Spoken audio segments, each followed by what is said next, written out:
Middle class అమ్మాయి.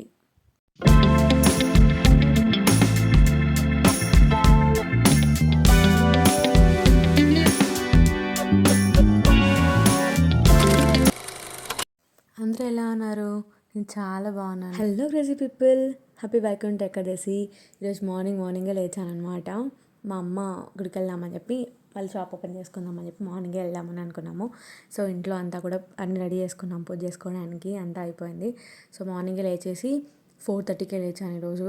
So climate కూడా చాలా బాగుంది. తిరుపతిలో చలి వర్షం కురిసినట్టు కురుస్తుంది అనమాట. అసలు ఆ చలి ఏంటో నాకు అసలు బయటకు వెళ్దామంటే చేతులు ఫ్రీజ్ అవుతాయి అలా ఉన్నది. సో ఇంకా మేము తొందరగా రెడీ అయిపోయాను. నేనైతే హెడ్ బాత్ చేసుకునేసి మంచిగా ఆ కలర్ డ్రెస్ వేసుకున్నాను. మా అమ్మ ఆ కలర్ సెలెక్ట్ చేసింది, సో నేను అది వేసుకున్నాను. మా అమ్మ అయితే ఫుల్ అప్సెట్ అయింది మరి ఫస్ట్, ఎందుకంటే మా చెల్లి కుర్తా సెట్ లాగా వేసుకుంది, నేనేమో ఇది వేసుకున్నా. సో మా అమ్మ అనింది. మళ్ళీ నేను రెడీ అయిన తర్వాత మా అమ్మ సూపర్గా ఉంది అని చెప్పింది. సో మీ అమ్మాయిలు కూడా అంతేనా చెప్పండి. ఇంకా అప్పటికే మా డాడీ కాల్ చేశాను అనమాట. 5:30 అయిపోయింది, దర్శనం కూడా వదిలేశారు, వెళ్దాము తొందర రండి అని చెప్తే ఇంకా మేము రకరకాల రెడీ అయిపోయేసి మా ముగ్గురము ఇంకా పూజ అంతా కంప్లీట్ చేసుకొని వెళ్ళాలి కదా అని చెప్పి అనుకున్నాము. సో వెళ్ళి పూజ చేసుకునేసి మంచిగా దేవుడి దండం పెట్టుకొని ఇంట్లో టెంకాయ అది కొట్టుకునేసి మై అవుట్ఫిట్ గైస్ మీరు కూడా చెప్పాను అనమాట. సో రెడీ అయిపోయాను. తర్వాత కొంచెం షూట్ చేసుకున్నా, అంటే ఫొటోస్ అవి దిగడానికి. సో తర్వాత మేమైతే స్టార్ట్ అయిపోయాం వెళ్ళడానికి. ఇది యాక్చువల్లీ మా ఇంటి దగ్గర ఉన్న టెంపులే. సో చాలా మందికి తెలిసి ఉంటుంది తిరుపతిలో ఉన్న వాళ్ళకి, తుమ్మలగుంట శ్రీ కళ్యాణ వెంకటేశ్వర స్వామి టెంపుల్.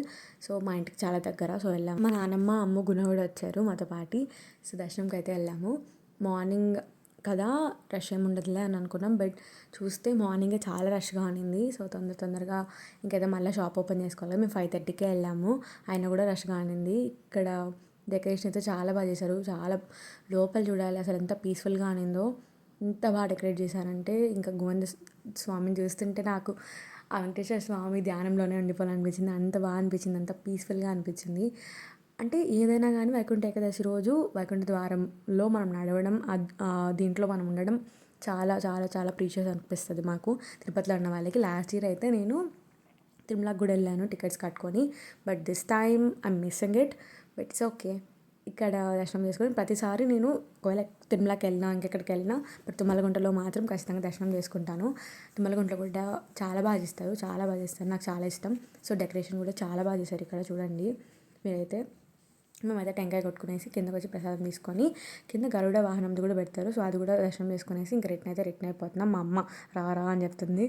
సో దెన్ మేమైతే ఇంకా బయటకు వచ్చేసాం. అక్కడైతే ప్రసాదం అవి ఇచ్చారు, ప్రసాదం అది తీసుకునేసి ఇంకా రిటర్న్ అయిపోదామని చెప్పేసి రిటర్న్ అయిపోయాము. సో ఏంటంటే స్టార్టింగ్ నుంచి 7 ద్వారాలు, వైకుంఠ ద్వారాలు అంటే 7 ద్వారాలు పెడతారు ఇక్కడ చూడండి 7 ద్వారాలు ఉన్నాయి. సో ఇంకేంటంటే ఎండింగ్ వరకు మలగుంట స్టార్టింగ్ దగ్గర నుంచి గుడి వరకు కొన్ని డెకరేషన్ అంతా చేస్తారు.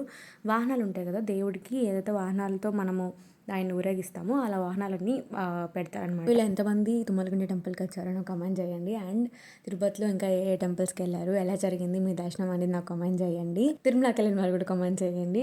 అండ్ నా గురించి కూడా కోరుకోండి కొంచెం. నేను కూడా నెక్స్ట్ టైం నేను ఖచ్చితంగా వెళ్ళాలని చెప్పి. తుమ్మలగుంటలో దేవుని అలంకరణ 3 days అలానే ఉంటుంది, January 1st వరకు ఉంటుంది. ఎవరైనా మిస్ అయితే వచ్చి దర్శనం చేసుకోండి, చాలా బాగుంటుంది. Bye guys, in the next video. Like, comment and share the video guys. Please subscribe the channel.